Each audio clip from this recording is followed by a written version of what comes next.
أعوذ بالله من الشيطان الرجيم بسم الله الرحمن الرحيم لإيلاف قريش إيلافهم رحلة الشتاء والصيف فليعبدوا رب هذا البيت الذي أطعمهم من جوع وآمنهم من خوف.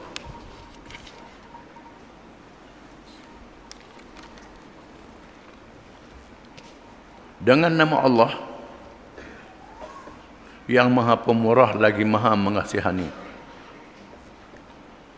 Kerana kebiasaan aman tentram kaum Quraisy, penduduk Mekah, iaitu kebiasaan aman tentram perjalanan mereka menjalankan perniagaan pada musim sejuk ke negeri Yaman dan pada musim panas ke negeri Syam. Maka hendaklah mereka menyembah Tuhan yang menguasai rumah Kaabah ini. Tuhan yang memberi mereka penghidupan, menyelamatkan mereka dari kelaparan dan mengamankan mereka dari ketakutan.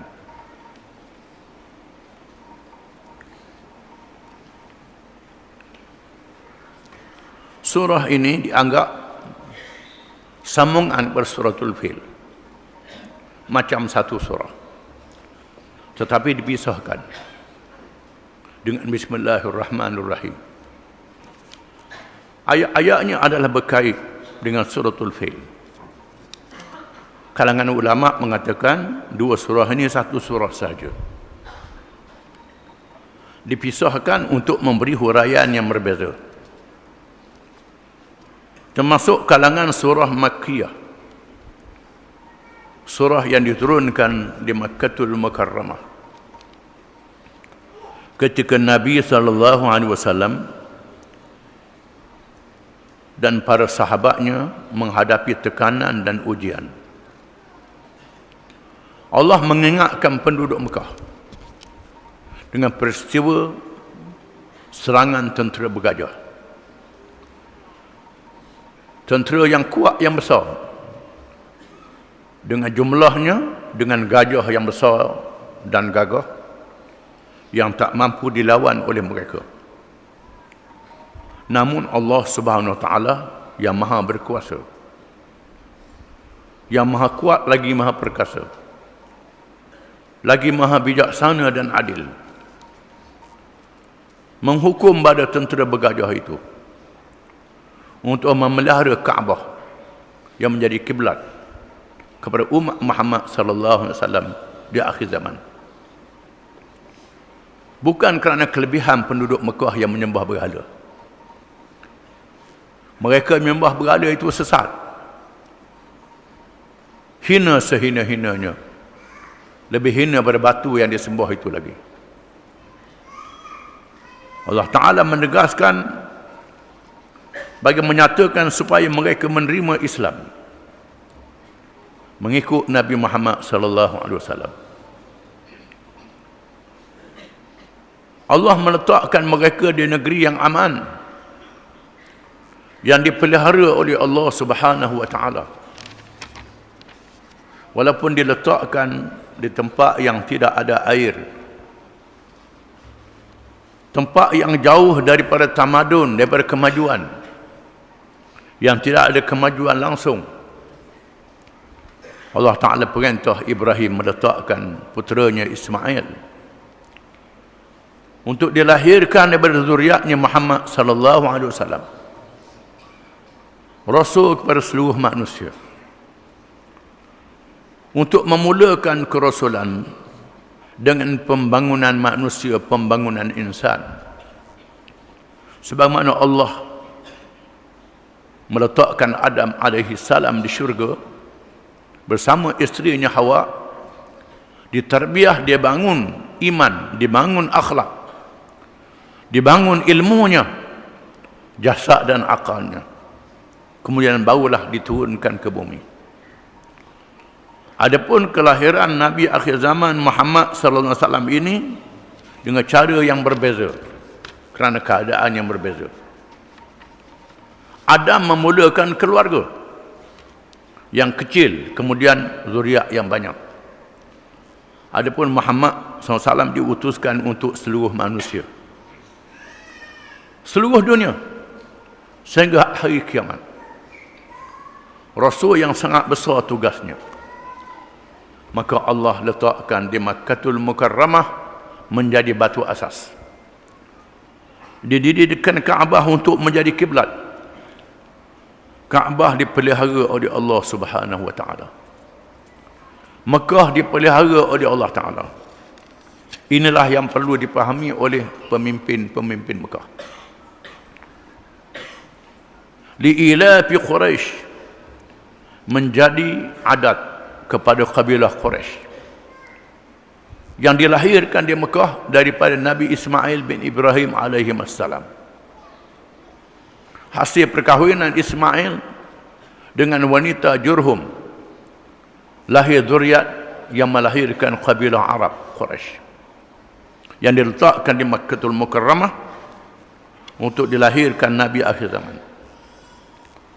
Menjadi kalimat kepada Quraisy, ilafihim rihlat asy-syita'i was-sayf, kelaziman mereka melakukan perjalanan di musim sejuk dan panas.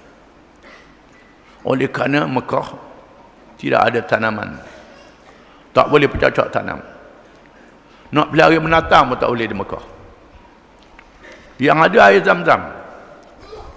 Mereka berhajat kepada makanan, berhajat kepada pakaian, berhajat kepada kemudahan-kemudahan hidup.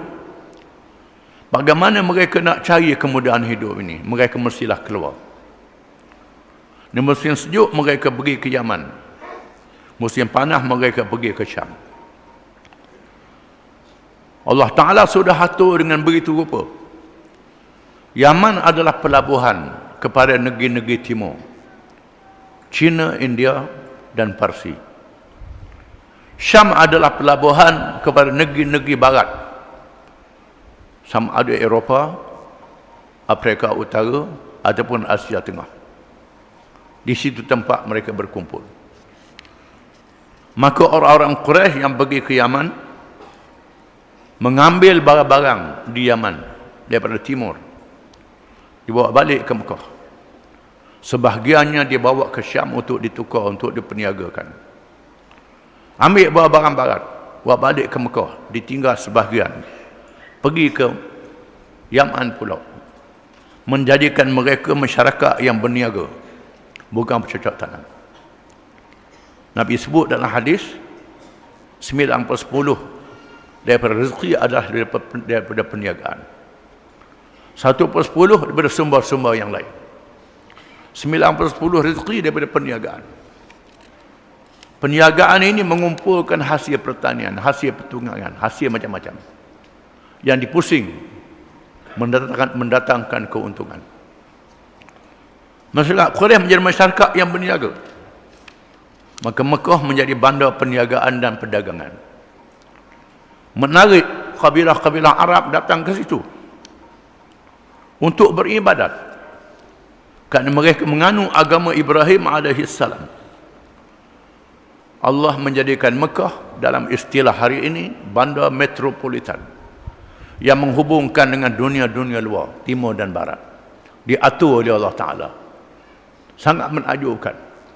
Allah Ta'ala maha mengetahui, sangat menakjubkan. Sehingga hari ini Mekah termasuk Madinah menjadi bandar yang hidup 24 jam. Hidup dengan ibadat, hidup dengan perniagaan. Dua perkara. Ibadat dan perniagaan. Hidup. Sepatutnya menjadi pengajaran kepada kita semua, pada orang Islam, untuk balik pada Allah Ta'ala. Bagaimana negeri yang kering, dia beri rezeki yang melimpah ruah, yang banyak. Falyabudu rabb hadzal bait, sepatutnya mereka hendaklah beribadat, memperhambakan diri kepada Tuhan punya rumah ini, iaitulah Kaabah. Allah yang memerintah Ibrahim alaihissalam mendirikan Kaabah ini. Ibrahim disanjung oleh orang-orang Yahudi, disanjung oleh orang-orang Kristian, disanjung oleh orang-orang musyrikin penyembah berhala. bukan sahaja disanjung oleh orang-orang Islam. Semua agama memuliakan Ibrahim alaihissalam, mengikut agama masing-masing. Orang Islam, Yahudi memanggil Ibrahim, orang Kristian memanggil Abraham, orang musyrikin Hindu memanggil Brahma dengan bahasa mereka Brahma. Cuma kepahaman tentang Ibrahim sudah menjadi salah. Hindu menganggap Brahma adalah salah satu Tuhan yang lain daripada Allah, bukan manusia Tuhan. Disebut dalam kitab Weda, kisah-kisah Ibrahim dibakar. Ada kisah itu, tapi itu kau jadi Tuhan Ibrahim ini. Sudah sesat. Jadi sesat. Orang Yahudi pula menganggap bangsa Yahudi saja keturunan Ibrahim. Manusia. Bangsa lain monyet belaka. Bangsa lain binatang belaka. Ini Yahudi pula. Kristian pula meninggalkan Tuhan. Satu dalam tiga, tiga dalam satu. Tuhan melahirkan anak. Allah Ta'ala melahirkan Nabi-Nabi Bani Israel yang berakhir dengan Isa alaihissalam. Nabi-Nabi alaihissalam daripada zuriat Ibrahim, daripada Yaqub bin Ishaq bin Ibrahim. Asalnya satu. Hikmah yang besar, Allah menyuruh Ibrahim mendirikan Kaabah ini, Baitullah. Sepatutnya semua mereka adalah menganut Islam, menghadap kiblat ke Kaabah, bukan menyembah berhala, bukan menyembah salib. Firman Allah Ta'ala, "Ma kana Ibrahimu Yahudiyan wala Nasraniya, walakin kana hanifan muslima, wa ma kana minal musyrikin." Tidaklah Ibrahim itu Yahudi dan Kristian. Ibrahim adalah Islam. Ibrahim juga bukan musyrikin, penyembah-penyembah berhala. Bagaimana Ibrahim diletakkan sebagai berhala? Ibrahim menghancurkan berhala. Kisahnya disebut dalam Quran, disebut dalam Taurah, disebut dalam kitab-kitab yang lain. Ibrahim yang menentang Raja Namrud, raja yang mengaku dirinya jadi Tuhan, dalam masa yang sama mengadakan Tuhan-Tuhan yang lain, patung-patung yang disembah. Ibrahim menghadapi cabaran kerajaannya. Ayahnya juga menjadi pengukir patung. Ibrahim yang diberi hidayah oleh Allah Ta'ala secara fitrah, dilantik menjadi Rasul, dengan gagah berani menentang semua mereka dalam keadaan seorang diri. Ibrahim mengambil peluang di hari raya apabila penganut agama musyrikin ini keluar ke padang sebelum menyembah berhala. Ibrahim menghancurkan berhala-berhala itu dengan kapak, meletakkan kapak pada berhala yang besar. Bila mereka balik, mereka melihat berhala-berhala mereka sudah hancur dan lentang pukang, habis. Mereka siasat siapa yang buat akalan. Akhirnya diketahui Ibrahim. Ibrahim dibicarakan. Bila disoal, adakah engkau yang menghancurkan berhala? Ibrahim kata, tanya hak besar. Tanya berhala yang besar. Lalu mereka tergamam. Mereka tahu berhala tak boleh bercakap. Macam mana kamu sembah batu yang tidak ada apa-apa mudarat, tak boleh beri mudarat dan manfaat? Mereka tergamam. Setelah berhujah-berhujah, mereka tak boleh nak jawab hujah Ibrahim. Ibrahim dihukum bakar dalam api yang besar. Dihukum bakar dalam api yang besar. Ibrahim menunjukkan keimanan kepada Allah Subhanahu wa Ta'ala yang tinggi. Bila malaikat Jibril datang menawarkan pertolongan, Ibrahim mengatakan, hasbi Allah, cukup Allah, aku tidak berhajat kepadamu wahai malaikat. Pergantungan aku dengan Allah. Di sini ketinggian iman Ibrahim alaihissalam kepada Allah. Allah mengenakan mukjizat, tidak boleh dia tak jadi apa, dibakar dalam api. Takut memperangi rakyat, Ibrahim dihalau ke Palestin. Di Palestin lahirnya Nabi-Nabi Bani Israel berduriat Ibrahim. Ismail dihantar melahirkan Nabi Muhammad SAW. Kalangan ahli sejarah mengatakan ada pengikut Ibrahim yang pergi masuk sampai ke India, asalnya membawa ajaran tauhid, bila sudah lama menjadi agama menyembah berhala, sudah jadi hanyut. Di sinilah menunjukkan bagaimana asal agama ialah Islam. Agama-agama lain direka-reka kemudian. Wahai penduduk-penduduk Mekah, falya'budu rabb hadzal bait. Sepatutnya kamu mengabdikan diri kepada Tuhan punya rumah ini, iaitu Kaabah yang didirikan oleh Ibrahim alaihi salam. Sepatutnya kamu perhambakan diri kepada Allah sebagaimana yang diucapkan oleh Ibrahim alaihi salam. Allah menyuruh Nabi SAW menegaskan kepada penduduk Mekah, qul innama umirtu an a'budu rabb hadhihi al-baldah allati harramaha wa lahu kulli syai' wa umirtu an akuna minal muslimin. Katakanlah wahai Muhammad sallallahu alaihi wasallam, sesungguhnya aku disuruh supaya aku menyembah Tuhan punya negeri ini, negeri Mekah ini, yang Allah haramkan melakukan perkara-perkara di Mekah yang boleh dibuat tempat lain untuk menghormati tanah suci ini, dan diberi kepadanya tiap-tiap sesuatu rezeki yang melimpah ruah, dan aku disuruh supaya aku menjadi orang-orang Islam, bukan orang musyrikin. Falya'budu rabb hadzal bait, hendaklah mereka memperhambakan diri kepada Allah, Tuhan punya Kaabah ini, bukan Tuhan-Tuhan yang lain daripada Allah. Menerima hukum syariat Allah, peraturan-peraturan Allah. Tidak boleh memakai peraturan yang tidak diizin oleh Allah Subhanahu wa taala. Mentauhidkan Allah dalam ibadat dan dalam cara hidup semuanya. Allazi at'amahum min ju', Tuhan yang memberi makan kepada mereka, menjadikan mereka tidak lapar. Mekah yang kering kontang, yang tidak ada apa-apa, tiba-tiba dilimpah ruahkan dengan rezeki yang banyak. Mereka boleh makan, boleh minum dengan senang di Mekah, lebih senang pada orang lain. Wa amanahum min khauf, dan mengamankan mereka daripada ketakutan, menjadikan mereka tidak takut. Allah Ta'ala membinasakan bala tentera bergajah yang besar, menjadikan Mekah digeruni oleh penduduk sebenarnya tanah Arab, dan digeruni oleh semua, menjadikan mereka dihormati. Bila mereka berjalan ke mana-mana, orang tak berani nak ganggu mereka, kerana mereka adalah penduduk Mekah yang dimuliakan oleh Allah.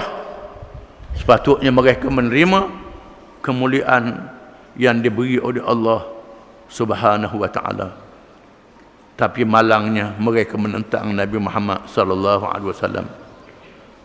Firman Allah Ta'ala, daraballahu masalan qaryatan kanat aminatan mutmainnatan ya'tiha rizquha ragadan min kulli makan fakafarat bi an'amillah fa'adhaqaha Allah libasal ju'i wal khawf bima kanu yasna'un wa laqad ja'ahum rasulun minhum fakadzabuhu fa'akhadhahumul 'adab wa hum zalimun. Allah Ta'ala menyebut contoh kepada manusia sebuah negeri yang aman dan tenang, yang diberi rezeki yang melimpah ruah, yang datang dari segenap tempat. Tiba-tiba mereka kufur terhadap nikmat Allah, lalu Allah rasakan kepada mereka kelaparan dan ketakutan dengan sebab perbuatan mereka sendiri. Mereka pernah dilanda kemarau, Allah Ta'ala uji, berlaku kemarau. Nabi doa, mintalah lepaskan mereka daripada kemarau itu. Mereka dalam ketakutan, akhirnya mereka dikalahkan oleh badan tentera Islam. Sepatutnya mereka sedar, sesungguhnya telah datang kepada mereka itu Rasul dari kalangan mereka sendiri, Rasul Muhammad sallallahu alaihi wasallam, seorang yang benar, seorang yang amanah, yang tak pernah berbohong, yang cerdik, yang bijak, yang mereka tengok sendiri cerdik, bijak dan pandainya, benar dan amanahnya. Tiba-tiba mereka membohongi Rasul itu, maka Allah menimpakan mereka azab dunia dan azab akhirat, dengan sebab mereka adalah orang-orang yang zalim. Ada kalangan penduduk Mekah takut nak masuk Islam. Tuhan dedahkan dalam Quran, Wa qalu inna tabi'il huda ma'aka nutakhassaf min ardina. Aw lam numakkin lahum haraman aminan yujba ila samarat kulli syai' rizqan min ladunna. Pemimpin Mekah berkata, jika sekiranya kami ikut petunjuk Islam yang membawa ni wahai Muhammad, habislah kami, laporlah. Kalau ikut Islam ni laporlah, tak boleh negara kalau ikut Islam ni. Kalau ikut Islam ni tak ada makanan lah. Kalau ikut Islam akan diserang oleh musuh. Kerana seluruh dunia kafir belaka. Tiba-tiba membawa satu ajaran yang sangat pelik pada orang. Sudah tentulah Mekah akan dikepung.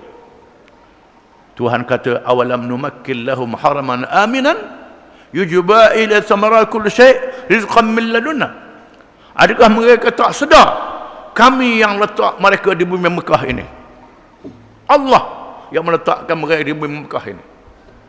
Di tengah-tengah padang pasir yang kering kontang, Allah letak mereka di sini.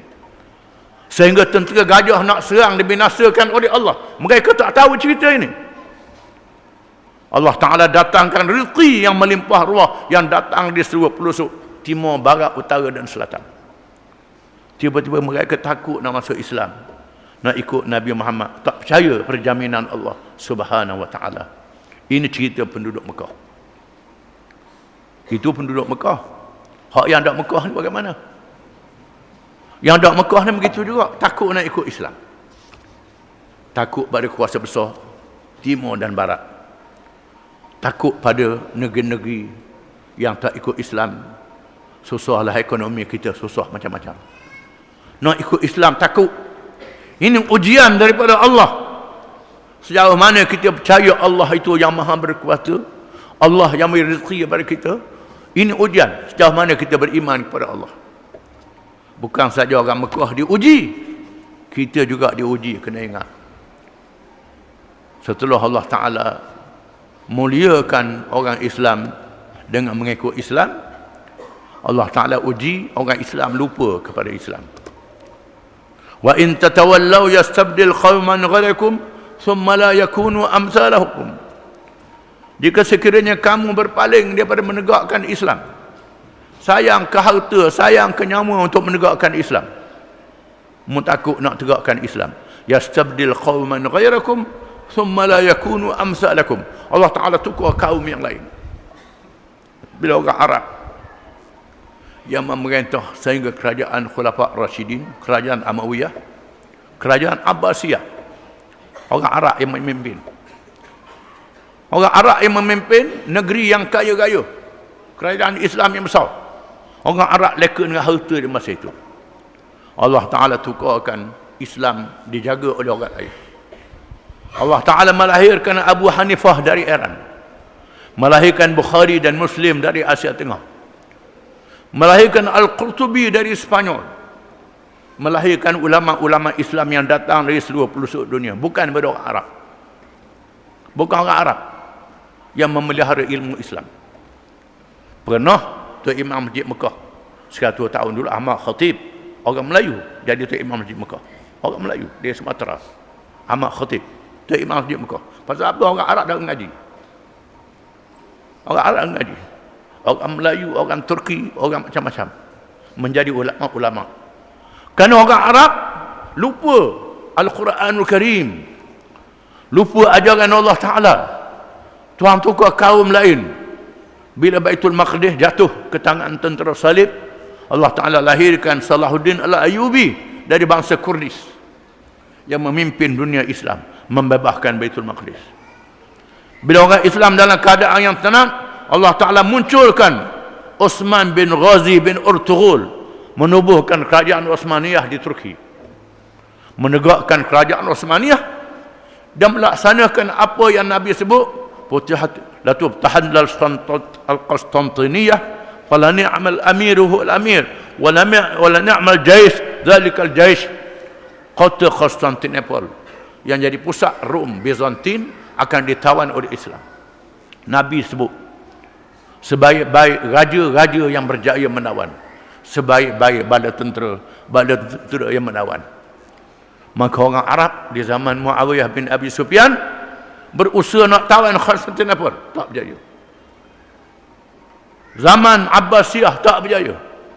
Akhirnya zaman Osmaniyah, Sultan Muhammad Al-Fatih yang dipilih oleh Allah Ta'ala memimpin pada tentera Islam menguasai Konstantinopel, ditukar pada Istanbul. Ini bandar yang dijanjikan oleh Nabi SAW. Bukan orang Arab, orang bukan Arab. Akhirnya orang Turki pun lupa ke Islam juga. Akhirnya jatuh kerajaan Osmaniyah. Orang Islam tidak ada kuasa yang memerintah mereka. Negeri-negeri orang Islam ditakluk oleh penjajah.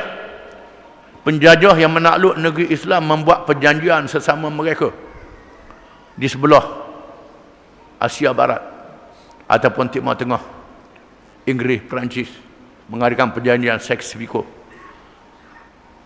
Buat perjanjian membahagi-bahagikan negeri Arab dan negeri-negeri Afrika, negeri-negeri Asia belah sana di kalangan Inggeris, Perancis, Itali dan lain-lain. Di sebelah Asia Tengah dibahagikan di antara Rusia dan China, negeri-negeri Islam. Dan negeri kita dibahagi-bahagikan antara Inggeris, Belanda dan Perancis. Dibahagi-bahagikan. Negeri Cham boleh ke Perancis, negeri selatan belah utara Semenanjung Tanah Melayu boleh ke Buddha Siam, kemudian Indonesia boleh ke Belanda, Malaysia boleh ke British. Mereka bahagi-bahagikan negeri ini. Orang Islam tidak ada kuasa dalam keadaan yang lemah. Walaupun demikian, mereka tidak boleh padam cahaya Islam. Cahaya Islam tak boleh padam. Yuriduna liyutfi'u nurallahi biafwahihim wallahu mutimmu nurihi walau karihal kafirun. Mereka hendak memadamkan cahaya agama Allah dengan mulut-mulut mereka. Kerana mereka ingat cahaya Islam ni macam cahaya minyak pelita minyak tanah. Yang api dia leh-leh, padam dengan mulut. Rupanya tak padam cahaya Islam. Walaupun negeri-negeri orang Islam ditakluk, lepas ditakluk mereka latih orang Islam merintah negeri ini. Mereka latih orang Islam juga, tapi kepalanya kepala yang tak ikut Islam, yang memerintah negeri ini, dengan tujuan untuk memadamkan cahaya Islam dengan tangan dia dan dengan tangan orang-orang Islam yang dilantik oleh mereka, orang Islam yang bebal, yang jahil, dia alakkan oleh musuh-musuh Islam, memerintah negeri orang Islam tak mau balik pada Islam. Walaupun demikian cahaya Islam tak padam. Tak padam cahaya agama Islam ini. Allah Ta'ala jadikan cahaya dia tidak boleh dipadamkan. Agama Islam berkembang di seluruh pelosok dunia. Pengajian Islam tidak boleh dihapuskan, orang mengaji Islam juga. Allah Ta'ala jadikan pula pasang selepas surut, menang selepas kalah. Itu adalah adat dunia yang Allah Ta'ala jadikan. Pasal apa Allah Ta'ala jadikan begitu? Kalau laut dia ada pasang surut. Masa air pasang tu macam-macam, bakar ada, tahi ada, macam-macam. Bila surut bergolek macam-macam, najis benda-benda. Pasang pula, surut pula, akhir bersih pasir itu. Itulah Allah Ta'ala jadikan pada manusia ini. Pasang surut yang berlaku pada dunia ialah untuk membersihkan manusia bersama dengan Islam. Ini kita kena sedar, kena faham. Terpulang pada mereka yang berpegang dengan Islam, itu sahaja yang bersih, yang tulen, yang mengadap Allah Ta'ala dengan selamat. Wallahu a'lam.